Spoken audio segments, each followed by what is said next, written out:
အကယ်၍ဘိုးစင်ညာသာစပိန်မှာမွေးဖွားခဲ့မယ်ဆိုရင်ဘောလင်းဒီယော်စုရနေလောက်ပါပြီ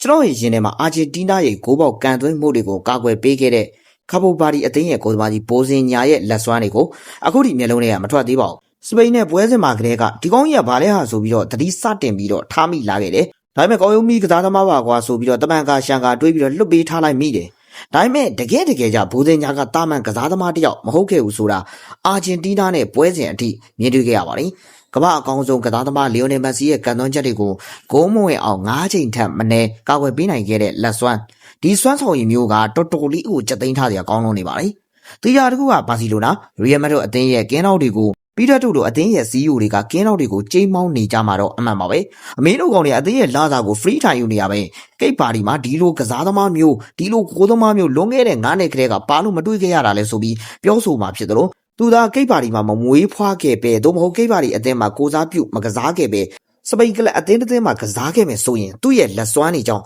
စပိန်လက်ရွေးစင်အသင်းမှာရွေးချယ်ခံရမှာသိကြပါလေဒီလိုဆိုရင်စပိန်အသင်းကမ္ဘာဖလားရရှိခဲ့တုန်းကလည်းသူကပါဝင်မှာဖြစ်ပြီးဘောလင်းဒီယော်စုတောင်ရရှိသွားပါလေအခုဆိုသူကကမ္ဘာဖလားရွှေလက်အိတ်စုကိုရရှိဖို့တောင်မှယာထားခြင်းခံနေရတော့ပါပြီဘာဖြစ်ဖြစ်အသက်40အရွယ်ရှိနေပြီဖြစ်တဲ့ကစားသမားကြီးဘိုးစင်ညာကိုဒီအသက်အရွယ်ရောက်မှမြင်တွေ့ခွင့်ရရှိတာဝမ်းနေခဲ့ရပေမဲ့သူ့ရဲ့ကစားသမားဘဝနေဝင်ခြေကိုအကောင်းဆုံးပုံစံနဲ့အဆုံးသတ်လှပသွားခဲ့ပြီလေဖြစ်ပါလေ